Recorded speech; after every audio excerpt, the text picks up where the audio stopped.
বলা হয় বেহেশত বা জান্নাতের অংশ।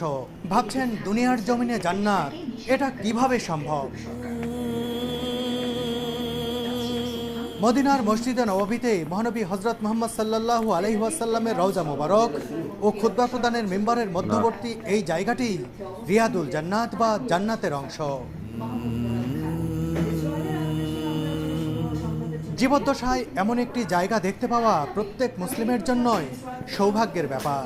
এখানে নামাজ আদায়ের ফজিলতও অনেক। বন্ধুরা, সৌদি প্রবাসী কন্টেন্ট ক্রিয়েটর ও সাংবাদিক মামুন ভাইয়ের সাথে আমি কিভাবে এই পবিত্র জায়গাটি ঘুরে দেখলাম তাই তুলে ধরব এই ভিডিওতে।